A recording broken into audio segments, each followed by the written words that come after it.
Hi, today everybody will be doing a review of the new 13-inch 128GB solid-state drive MacBook Air. This is the 210 edition. It's been opened before, so it doesn't have the plastic wrap and everything all over it, but it does have everything in it that came with it all in the same spot. Now we'll be doing some other things. We'll be doing a total review, what to buy with it, and some good features of it, good outlook on it.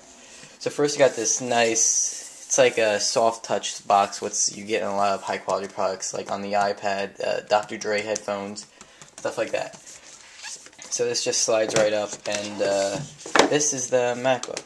It comes normally with a plastic seal right here as a lip, but since the plastic seal has been taken off, so we'll get back to that later. In here, right here, we have the instructions. Yeah, I have it upside down, I think. Yeah. It's like this normally. Instructions has this lip to lift it up. Inside this is just some stuff. Now, you must be thinking, how do you install the software and stuff? Well, it doesn't have a CD drive, but it does have this. This is the Apple, this is their way. See, MacBook Air, I don't know if you could see that. I'm using a flip camera, so it doesn't exactly have good focus. MacBook Air software reinstall drive. It just plugs into USB. Then you have the Apple logos, the little stickers. Hello. Telling you, this is the pretty thick instruction guide. All that, and then I'm guessing this is the license agreement and the hardware warranty. Let's get that out of there.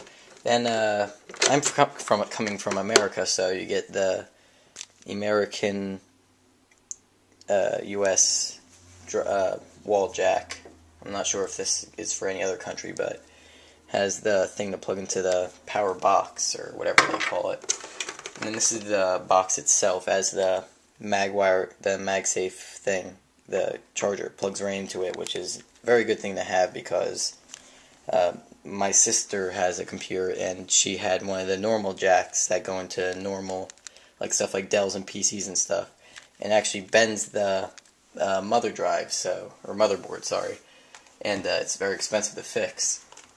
Also, the box has little things to flip up, so you could wrap it around it. A lot of people don't show that, and it's basically everything in the box. Just put this back in here, move it aside, get all this stuff.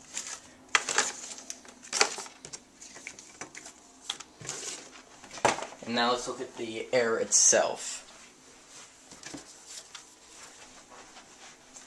This is it, MacBook Air. This is a very thin, very sleek, nice computer. As you can see from the side of it, here's just a nice side view. It is incredibly thin. Now, here's just a demonstration of how thin it is. Give me a second. Here we go. Here's a nickel up against it. It's actually thinner than the edge of the nickel in the front of it, but in the back it's definitely thicker, noticeably. This is the MagSafe adapter, or the plug-in, USB port, headphone jack, and there's a little mic. I can't exactly see it. And it's a little mic for FaceTime or video chat or whatever you do on this.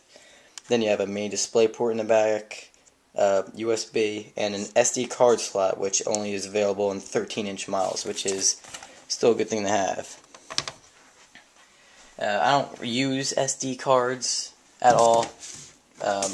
It's good for if you have a camera or something, because they do have SD cards. I'm using since I have the flip, it just uses USB. Now the commercial shows you opening it like this. You can, but once you get up here, sometimes, occasionally you would go back a little bit, but since I have the glass desk, it has more of a stick to it. Now let's turn it on. I've already set it up and everything to work right. Here, let me just back this up a little bit so you can see it better. I already set it up so it doesn't have the normal startup, but the normal start was just welcome in, for some reason, like 100 different languages, even though you selected English. Now, as you can see, right here, you can see, as opposed to the MacBook Pro, this actually has a purplish tint in the screen, which is definitely odd because you don't exactly see that much in computers. This screen is just so thin that it has, I'm guessing it's the what's underneath it that kind of tints it. So let's turn this on. The ordinary Apple sound. Kind of strange, but so they chose. Now, this one does not have a backlit keyboard. That's the one thing I miss about the original. Now, you see, that entire start was just amazingly fast. I didn't even get to finish my sentence. The backlit keyboard was in the original, which does have it, which was one of the main reasons I wanted to get the original instead, but then I realized the original, definite like, noticeable differences. Number one, it does not have the full one-touch keypad. Actually has buttons at the bottom. It is slightly less thin. Just slightly. You can't really see the difference, but it is slightly less thin. The look overall changed. This is one of the most unique looking laptops because it's a look that not many use. The hinge was known to crack easily, so is the keyboard, and the trackpad also. You were able to see the two mics at the top here, which were not a good thing. It doesn't have the black rubber. The top was not as thin. It actually was a little bit thicker. See, there it goes right there. It had a thinner power buttons, and the power was right here. Was a little thing right here. And it only had one USB. Alright, let's just go on the internet. See, it starts very fast. Very fast. The iPad 2 has everything all up here. It does flash. Well, everyone's computers do flash, but works very fast. Very interactive. The keyboard works perfect. There's no lag or anything in it. Some things that like a lot of people don't know how to do that. It's just that little bar right here in between applications and system preferences.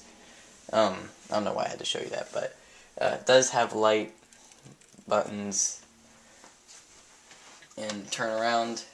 Got the light up thing. This is definitely something I like. I like the new black piece right here. It's definitely a good thing to have. Does not crack as easily because it's a more high quality plastic. The original was actually just a aluminum piece right here, and then a really bad piece of plastic. White piece, didn't look good. Just in between, that was the part that cracked, which unhinged it. Now, see the front of it. You can see just amazingly, it's just a beautiful look for how thin the front is. Back has the 4 pegs. The pegs are much higher than are on the MacBook Pro. They're higher because they need to bring it up a lot farther. And it also has the screws in it, just like the MacBook Pro. It's all unibody, which is definitely nice. Just good because you're able to say that it's unibody. So that's it so far for that. That's all for the review portion. Now, what to buy? Some very good to get with this is the super drive. I do not have a super drive for it. It plugs into the USB. I don't have the super drive because I actually just traded for one of these. I gave them a white iPad 2, 16 gigabyte Wi-Fi. That was a great trade considering this is a $1,500 laptop. I immediately said yes. It's incredibly light. I believe it weighs 2.6 or 9 pounds, somewhere in between that. Which is incredible considering the MacBook Pro weighs about, I believe it was 5.3 pounds. I will be doing a unboxing on the Mac Pro and a comparison between the two. Now again, another thing to buy is if you have Ethernet, there's an Ethernet cable that plugs into USB.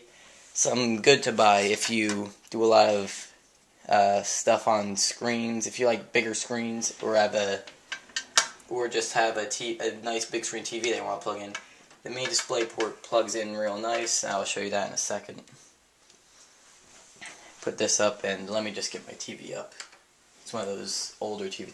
It's one of the TVs that take a while to start up. that blue flash happens whenever you plug it in. This is I believe by Apple. No, the black part's by Apple, I guess. I don't know who that was by. Moshi. Here, let me just set up the TV. The Air is a great computer. I don't care what other people say. There's a lot of people saying that notebooks crash easily, but can't do certain amount of work. Oh yeah, got something great to install in here. There's an app store now, so it's good to install caffeine, which actually stops the screen from dimming. Now up here you could see the TV is connected, plugs into the same thing. Here, let me. It's a little small, I can't really see it. If you look at the white part, you can see a little bit of the mouse moving around. Again, the camera's not very good. One more thing to buy with this is, if you are on the go a lot, you have to get a case. It's just a necessity to have it. You don't want to be walking around with this. I mean, even if you do have the case, you want to get a sleeve for it to be inside the carrying case. Because you have a $1,500 laptop here. You do not want to drop it. You want to protect it as best as you can, because once this breaks, Apple and their crappy warranty will not cover dropping it. Which is one reason that I dislike it. I am selling this on eBay, so I won't be having this for long. I like it more than my Pro, but because I don't do professional stuff, it's for fun, really. I don't travel, nothing, I just like it. But I like it more than the Pro because it's good looking. That's the reason I bought the Pro, is for looks. So that's pretty much everything. Here, let me just show you real quick.